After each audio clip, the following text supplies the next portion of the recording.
आज मैं आपको एक कहानी सुनाना चाहती हूँ। ये कहानी है एक गाय की, जो कि जंगल में चरने गई हुई थी, घास चरने के लिए।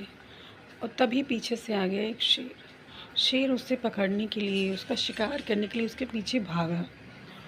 तब तक गाय को भी अंदेशा हो गया कि मेरे पीछे कोई आ रहा है, तो वो भी बहुत तेज़ी से भागी। अब भागते भागते अचानक उसे एक तालाब दिखाई दिया। कोई और जगह ना होने के कारण वो तालाब में कूद गई। शेर भी उसके पीछे पीछे तालाब में कूद गया। लेकिन तभी पता चला कि वो तालाब एक दलदल है और उस दलदल में दोनों फंस गए। अब वो दोनों एक दूसरे को देख रहे थे, मगर एक दूसरे के पास नहीं जा सकते थे। तभी गाय मुस्कुराने लगी। शेर ने कहा, पागल हो गई हो, मैं अकेला नहीं मरूंगा, तुम भी मरोगी। तो गाय फिर मुस्कुराई। तो वो कहने लगी कि तुम्हारा मालिक है। तो शेर गुस्सा हो गया। तो मैं शेर हूँ, शेर। मेरा कोई मालिक नहीं है, मैं आज़ाद हूँ, मैं जंगल का राजा हूँ। मैं कभी भी कहीं भी जा सकता हूँ, ना मुझसे कोई कुछ पूछने वाला है और ना ही मुझे कोई आदेश करने वाला है कि तुम यहाँ जाओ कि वहाँ जाओ।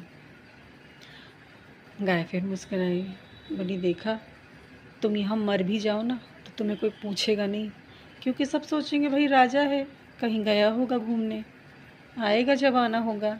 लेकिन मैं तो गाय हूँ। अगर मैं शाम तक घर नहीं पहुँची ना तो मेरा मालिक सोच में पड़ जाएगा कि मेरी गाय क्यों नहीं आई, और वो मुझे ढूंढता हुआ यहाँ आएगा और मुझे बचा के ले जाएगा। और हुआ भी वैसा ही। शाम जैसे ही ढली, मालिक ने देखा गाय नहीं आई।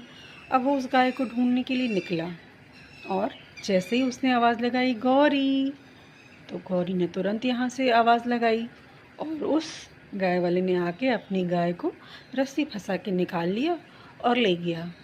और शेर यूं ही देखता रहा, और कुछ समय बाद वो भी वहाँ पर उसने दम तोड़ दिया। तो यही मैं कहना चाहती हूँ, जो बच्चे हैं वो अपने आप को शेर समझते हैं, आज़ाद।